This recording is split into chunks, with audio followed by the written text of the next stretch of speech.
ሰላም ሰላም የኢትዮ ሀሁ አካዳሚ ተማሪዎች እንዴት አላችሁልኝ? እኔ በጣም ደህና ነኝ። ዛሬ ደግሞ ይዤላችሁ የመጣሁት ባለ 2 ፊደልና ባለ 3 ፊደል ቃላት ምስረታ ነው። እስከ መጨረሻው ይህን ቪዲዮ መከታተላችሁን አትርሱ። ለዚህ ዩቲዩብ ቻናል አዲስ የሆናችሁ እንዲሁም ቤተሰብ የሆናችሁ ላይክ በማድረግ ጀምሩ። ቆንጆና አስተማሪ ቪዲዮ ይዤላችሁ መጥቻለሁ። በተጨማሪም ደግሞ በግል መማር የምትፈልጉ ልጆች ከታች ባስቀመጥኩላችሁ ስልክ ቁጥር በኢሞ በዋትሳፕ እና በቴሌግራም ብታናገሩኝ በአጭር ጊዜ ውስጥ ማንበብ መጻፍ አቀላጥፋችሁ እንድትችሉ እረዳችኋለሁ፣ አግዛችኋለሁ ማለት ነው። ስለዚህ ወደ ትምህርታችን ስንመለስ መጀመሪያ ፊደሎቹን ከግራ ወደ ቀኝ፣ ከቀኝ ወደ ግራ፣ ከላይ ወደ ታች እየጠራናቸው ከዛ በኋላ ቃላት ምስረታዎችን ባለ 2 እንዲሁም ባለ 3 በሰፊው እያየን እንሄዳለን ማለት ነው። እናንተም እስከ መጨረሻው ድረስ መከታተላችሁን አትርሱ። መጀመሪያ ፊደሎቹን ስናያቸው እዚህ ጋር ባሉት ፊደሎች በመነሳት ነው ባለ 2 ፊደል ቃላት ምስረታ የሰራውላችሁ። እንዲሁም ደግሞ ባለ 3 ፊደል ቃላት ምስረታ ቀለል ያሉ ናቸው። አብራችሁን እየጻፋችሁ ብትለማመዱ ደግሞ በደንብ እየገባችሁ ይሄዳል ማለት ነው። ስለዚህ እስቲ ፊደሎቹን እንጥራቸው። ሀ፣ ሁ፣ ሂ፣ ሃ፣ ሄ፣ ህ፣ ሆ ይላል። በመቀጠል በለቤተሰብ ስንመጣ ለ፣ ሉ፣ ሊ፣ ላ፣ ሌ፣ ል፣ ሎ። በጣም አሪፍ። በመቀጠል ሀ ቤተሰብ ስንመጣ ሀ፣ ሁ፣ ሂ፣ ሃ፣ ሄ፣ ህ፣ ሆ። በጣም አሪፍ። በመቀጠል የመ ቤተሰብ ስንመጣ መ፣ ሙ፣ ሚ፣ ማ፣ ሜ፣ ም፣ ሞ። በጣም አሪፍ። በመቀጠል ወደ ሰ ቤተሰብ ስንመጣ ሰ፣ ሱ፣ ሲ፣ ሳ፣ ሴ፣ ስ፣ ሶ። በመቀጠል ወደ ረ ቤተሰብ ስንመጣ ረ፣ ሩ፣ ሪ፣ ራ፣ ሬ፣ ር፣ ሮ። በጣም አሪፍ። በመቀጠል ወደ ሰ ቤተሰብ ስንመጣ ሰ፣ ሱ፣ ሲ፣ ሳ፣ ሴ፣ ስ፣ ሶ። በጣም አሪፍ። በመቀጠል ደግሞ ወደ ሸ ቤተሰብ ስንመጣ ሸ፣ ሹ፣ ሺ፣ ሻ፣ ሼ፣ ሽ፣ ሾ። በጣም አሪፍ። በመቀጠል ደግሞ ወደ ቀ ቤተሰብ ስንመጣ ቀ፣ ቁ፣ ቂ፣ ቃ፣ ቄ፣ ቅ፣ ቆ። የቀ ቤተሰብ 7ኛ ፊደል ቆ እንላለን ማለት ነው። በመቀጠል ወደ በ ቤተሰብ ስንመጣ በ፣ ቡ፣ ቢ፣ ባ፣ ቤ፣ ብ፣ ቦ። እነዚህን ይመስላሉ ማለት ነው ፊደሎቹ። በደንብ አድርጋችሁ እንደለያችኋቸው ተስፋ አደርጋለሁ።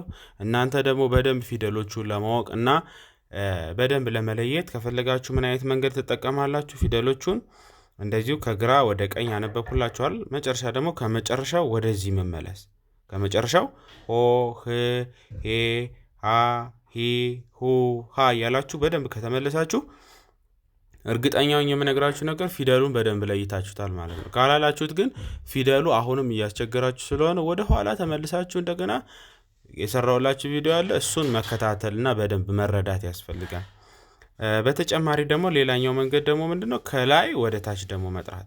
ለምሳሌ ሀ፣ ለ፣ ሀ፣ መ፣ ሰ፣ ረ፣ ሰ፣ ሸ፣ ቀ፣ በ እያለ እንደዚህ ሁለተኛ ፊደሎችን 3ኛ ፊደሎችን እያራጋችሁ እስከ 7ኛ ፊደሎች ሁሉንም በደንብ አድርጋችሁ መለየት ያስፈልጋል። ካልለያችኋቸው ቃላት ምስረታም ሆነ ጽሁፎችን ማንበብ አትችሉም። ስለዚህ በደንብ አድርጋችሁ ፊደሉን ለመለየት መጀመሪያ ከግራ ወደ ቀኝ፣ ከቀኝ ወደ ግራ እንዲሁም ከላይ ወደ ታች ደግሞ ፊደሎቹን እየጠራችሁ ደጋግማችሁ በመለማመድ ራሳችሁን ማሻሻል ትችላላችሁ። ስለዚህ ቃላት ምስረታው ላይ ስንመለስ ባለ 2 ፊደል ቃላት ምስረታ ላይ የመጀመሪያ የምናየው አንደኛ ሀ ቤተሰብ የመጀመሪያ ሀ እችው፣ ቀጥሎ ለቤተሰብ 7ኛ ይኸው እዚህ ጋር እችው። ስለዚህ ሃና ሎ አንድ ላይ ምን ይላል? ሃሎ፣ ሃሎ። እነዚህ ቃላት ምስረት የተመሰረቱት ከሀ ጀምሮ እስከ በ ባለው ቃላት ፊደላት ውስጥ ከዚህ እየወጣ አይደለም። ስለዚህ እዚሁ ላይ እያጣቀስን እያመሳከርን ፊደሎቹን ቃላት ምስረታውን እያየን እንሄዳለን ማለት ነው። ሁለተኛ ላይ የለቤተሰብ 7ኛ ይሄው እዚህ ጋር ሎ። በመቀጠል የመ ቤተሰብ ደግሞ 3ኛ ይሄው እዚህ ጋር ሚ። ስለዚህ ሎ እና ሚ አንድ ላይ ምን ይሆናሉ? ሎሚ፣ ሎሚ። በጣም አሪፍ ሎሚ ይላል። በጣም ቆንጆ። በመቀጠል ደግሞ ሶስተኛ ላይ የመ ቤተሰብ ሁለተኛ ይሄው። በመቀጠል የለ ቤተሰብ ሁለተኛ ይሄው። ስለዚህ ሙና ሉ አንድ ላይ ምን ይሆናሉ? ሞሉ ሞሉ። በጣም አሪፍ። በመቀጠል አራተኛ ደግሞ ሰ ቤተሰብ ሁለተኛ ይሄው። ረ ቤተሰብ ደግሞ ሶስተኛ ይሄው። ስለዚህ ሱና ሪ አንድ ላይ ምን ይሆናል? ሱሪ ሱሪ ሱሪ። በጣም አሪፍ። በመቀጠል አምስተኛ ሰ ቤተሰብ ስድስተኛ እና ይሄው እዚህ ጋር ስድስተኛ። ቀጥሎ ረ ቤተሰብ አራተኛ ይሄው እዚህ ጋር ራ። ስለዚህ ስና ራ አንድ ላይ ምን ይሆናሉ? ስራ ስራ። በጣም አሪፍ። በመቀጠል ሸ ቤተሰብ አራተኛ ይሄው እዚህ ጋር። መ ቤተሰብ አራተኛ ይሄው እዚህ ጋር። ስለዚህ ሻና ማ አንድ ላይ ምን ይሆናሉ? ሻማ ሻማ። በጣም አሪፍ ሻማ እንላለን። በጣም ቆንጆ። በመቀጠል ደግሞ ባለ 3 ፊደል ደግሞ ቃላት ምስረታዎቹን እያየን እንሄዳለን። እንደዚሁ አሁንም ፊደሎቹን እየለየን እያወጣን እናነባለን ማለት ነው። ሰ ቤተሰብ የመጀመሪያ ይሄው እዚህ ጋር። ለ ቤተሰብ አራተኛ ይሄው እዚህ ጋር። መ ቤተሰብ ስድስተኛ እቺው እዚህ ጋር። ስለዚህ ሰላም አንድ ላይ ሰላም ይላል ማለት ነው። በጣም አሪፍ። በመቀጠል መ ቤተሰብ የመጀመሪያ ይሄው እዚህ ጋር። ለ ቤተሰብ የመጀመሪያ ይሄው እዚህ ጋር። ሰ ቤተሰብ የመጀመሪያ ይሄው እዚህ ጋር። ስለዚህ መለሰ መለሰ እንላለን። በጣም አሪፍ። ሶስተኛ ደግሞ ሀ ቤተሰብ የመጀመሪያ ይሄው እዚህ ጋር። መ ቤተሰብ ሁለተኛ ይሄው እዚህ ጋር። ሰ ቤተሰብ ስድስተኛ ይሄው እዚህ ጋር። ስለዚህ አንድ ላይ ስናገጣጥመው ሐሙስ አንድ ላይ ሐሙስ። በጣም አሪፍ ሐሙስ። አራተኛ ሸ ቤተሰብ ሁለተኛ ይሄው እዚህ ጋር። ረ ቤተሰብ አራተኛ ይሄው እዚህ ጋር። በ ቤተሰብ ስድስተኛ ይሄው እዚህ ጋር።